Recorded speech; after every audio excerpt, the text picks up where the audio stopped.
Another baon serye for my TJ. Snacks lang naman ulit yung mga na-request na baon ni TJ for today. Inuna ko na nga muna itong apple at para maibabad ko pa ito sa tubig na may asin para hindi mangitim. Sa pagde-design naman gagamit lang ako nitong shape cutter. At habang nagkakat pa nga tayo dito, ilalagay na rin natin ito sa tubig na may asin. Tapos ayan, dalawang design na nga rin pala yung nagawa natin dito sa apple. Hahayaan lang natin itong nakababad at isa-set aside lang muna natin ito. For the snacks naman, ito talaga yung ni-request niyang baon for today. Nag-request nga pala si TJ nitong canned tuna. Kasi si TJ nito last time doon sa food exhibit na pinuntahan namin. At talagang nagustuhan niya nga na itong tuna itatoppings dito sa crackers. Tapos, request nga rin pala ni TJ itong cookies and cream ng Pocky. Tapos, dito ko na nga rin pala inilagay sa may bandang gilid at sakto naman at nagkasya siya dyan. Kumuha na nga rin pala ako ng isang silicone cup tapos pinabaunat ko na nga rin pala si TJ nitong mallows. O diba ang layo ng kulay kapag hindi nababad sa tubig na may asin yung apple. At syempre, hindi mawawala itong mga bento sticks sa mga pagkain ng aking TJ. At dahil medyo malaki pa nga yung natitirang space ito sa kanyang bento lunchbox. Ganitong arrangement na nga lang din pala yung ginawa ko sa apple. Tapos, naglagay na rin ako ng ice bento 6 dito sa mallows. Nilagay ko na nga rin pala itong spoon para sa tuna. At ito na nga ang final look ng mga baon ni TJ ngayong araw ng Tuesday, mga Mari at Nakshi. At kung hindi nyo naman napanood ang baon serye ni TJ kahapon, eto nga't ipapasilip ko ulit sa inyo.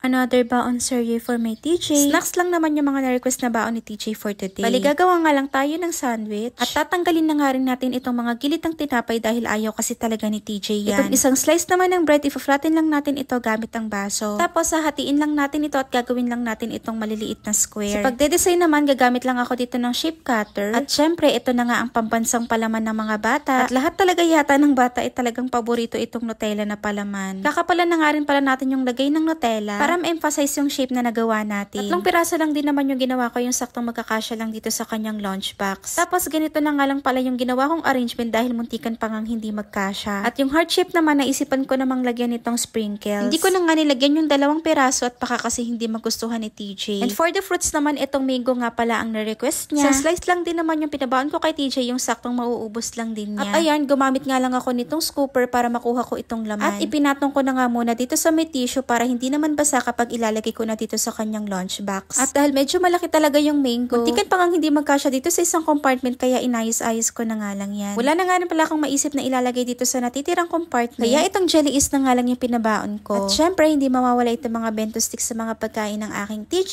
At ito na nga ang final look ng mga baon ni TJ for today. Happy Monday mga Mari at Nakshi! Ayun lang! Bye!